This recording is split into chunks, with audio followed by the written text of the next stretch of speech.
Recording in progress. Alright, welcome back to Soul Spark Tarot.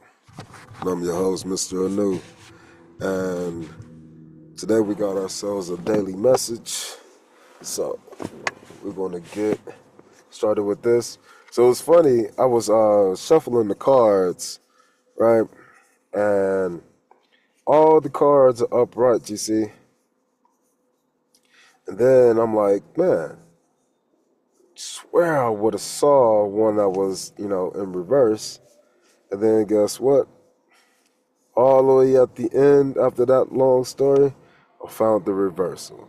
And it was the 10 of needles in reverse. So the reason why I brought that up is I remember yesterday we did our reading and was talking about no longer cushioning the blow for people, no longer being that protecting for people.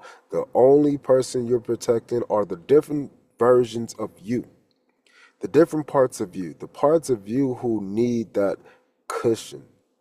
So you're giving that cushion to yourself. So when these thoughts come, instead of them being you being the cushion, instead of you actually being the cushion and all of others' thoughts going into you, you're using it as a shield. Now, this 10 of needles is a shield showing you all the potential threats aimed at your life.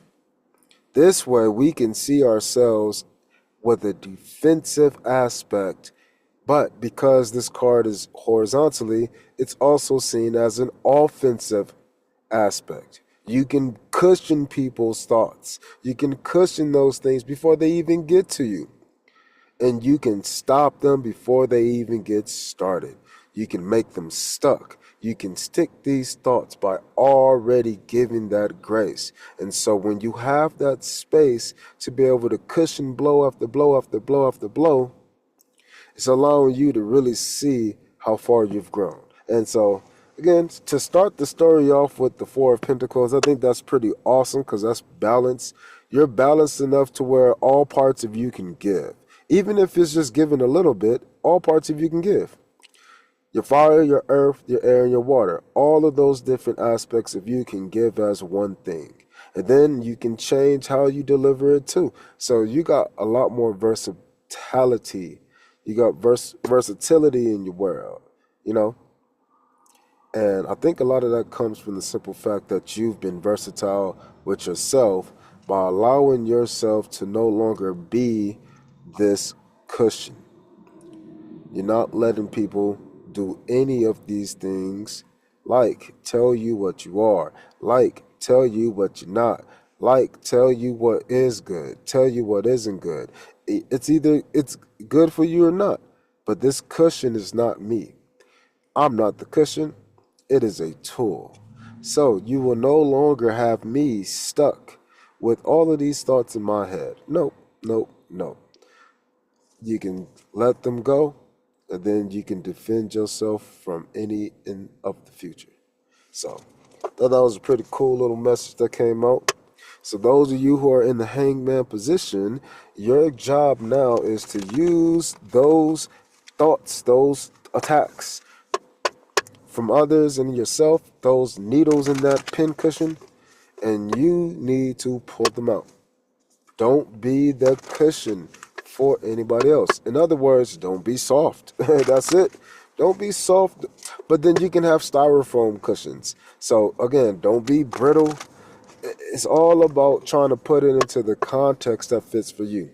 It's not going to fit for everybody, which is why we're looking. We're looking for a context for ourselves. So whatever that cushion is for you, that grace period, stop giving it to people. Give it to yourself. Give it to yourself. Say to yourself, I've given this person grace.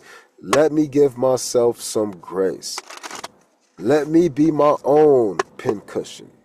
You got to figure that out. How do I defeat the thoughts? You defeat the thoughts by being yourself. So, all right. That was pretty good.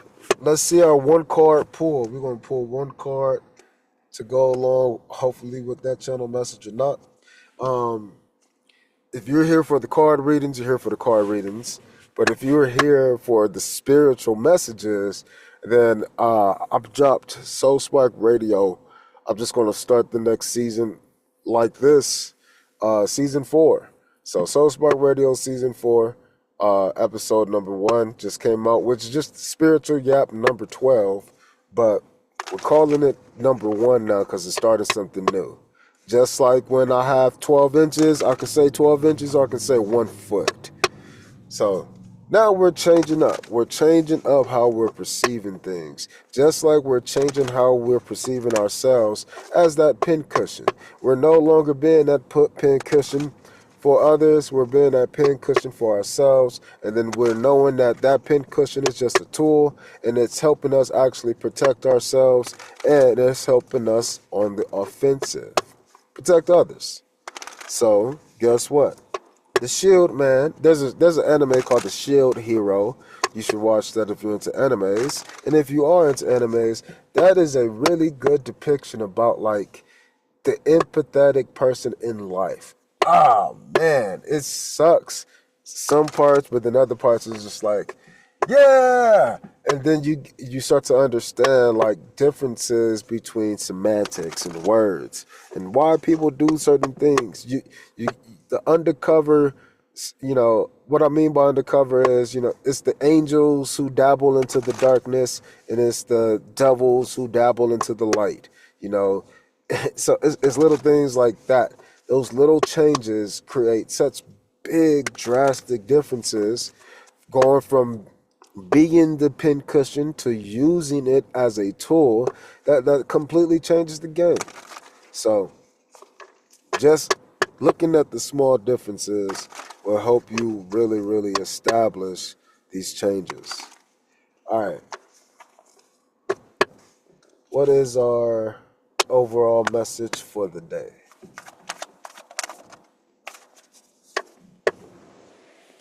Okay. So whenever cards fall out like that, that means things are happening twofold. So you got to see the positive and the negative, and you got to see the negative and the positive so you can stay balanced. Okay. So don't be too overly optimistic. Don't be underly optimistic. And then the next part of that is the same. It's the same principle, but the next part of that is you got to take a step forward. As you take your steps forward, okay, you got to understand there's a complement step that needs to be taken as well. So stay balanced across your fraction. So this says apply both the reversal and the upright.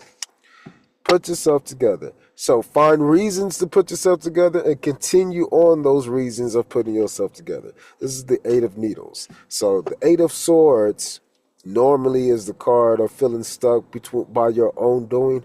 This is pulling yourself together by your own doing. That is the difference between the needles and those swords. And it's great because they're still sharp. And I think that's a really good, allegorical understanding of the differences between certain tarot decks. It's because people are perceiving these energies in different mediums. They're manifesting differently for people, but there are commonalities and characteristics that keep them not as one of the other elements. So the fact that a needle could be made from metal, the fact that a sword can be made from metal, the fact that a needle is sharp, the fact that a sword is sharp, the fact that one side of the sword could be blunt or sharp, and then one side of the needle could be the same, blunt or both sides sharp. You just see so many commonalities between swords and needles, but the basic foundational premise of what makes one a needle versus what makes one a sword is different. And so because that one little thing is different, that Eight of Needles versus Eight of Swords has drastically different meanings. And in this case, again, even showing the card, this is Sally pulling herself together. She is on a mission. This is a woman on a mission. She knew what she was doing. She prepared herself. She got everything ready. She took the leap. She made it. It looked ugly. But then at the end of the day, she pulled herself back up. She had a little wibble wobble when she got up, and she had support in the background, and she made her way and achieved her goals. She did have a vision afterwards, and then she went into reluctancy. So that's like that survivor's guilt. But then again, because the card came out this way, that's like you being in between survivor's guilt, you being in between being great and happy and confident. So you're just living with both. Oh, sometimes I'll feel that way, but I know I can always pull myself together. So instead of staying stuck like this, not having the motivation to do it, not having the motivation to leap, not having that motivation to pull all of those aspects into a singularity, to having it. And so, because you have it in some areas and then you don't have it in others, you can be okay with having both now because you know that you're trying. You're trying to put yourself together. So, when you discover some part of you that isn't put together as a part of yourself, then you treat it and you have fun with it. You play around with it. It's great for you now. So, I love that message for us all. It's supposed to be like this. So, we'll see. Oh, look at that. That's a wonderful, wonderful story. Anxiety, the things that you have anxiety upon, they're just a part of you. You're accepting them. And you're not trying to change them or make them to be something that they're not. Damn, this shit makes me anxious. Okay, that's it. Then you start to understand why when you make it more comfortable being a part of yourself. You start to be able to care about why. You start to find more differences. And then you say, okay, when I'm anxious here versus when I'm anxious there, when I got this thought coming towards me, when I got that thought coming towards me, you can do that now because you are not the pincushion. You're not letting those things penetrate you. You're treating it as a tool, as a shield, as a block. You got a space in between you so it doesn't hit you, it hits the thing. You might have a recoil, if depending on how strong, you know, the energy is, but the idea or how strong you are versus the energy, but there's still a protection. And so because you have that space in between you, now you have more time to analyze those thoughts that are coming in that are making you anxious. And so because you're not the cushion, you can see the things inside the pincushion. Now you can analyze it. Now you can think about it. Now you don't have to feel about it. I don't have to feel about those thoughts that people are bringing to me. I feel good. But I wonder why are they doing it? What did I do? Did I offend somebody? Oh, at the end of the day, I feel good about myself knowing that I can either learn or I can just move forward. If I can't learn from you, I can feel way better about myself for trying. And I'll move forward with just my efforts. I don't need to have anything else.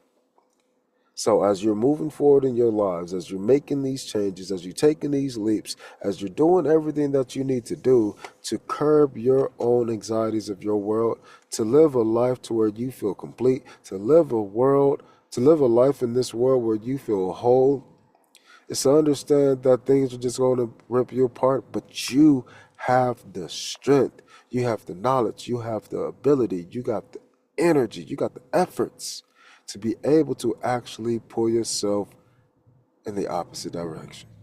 So when life separates you, you can get closer to yourself.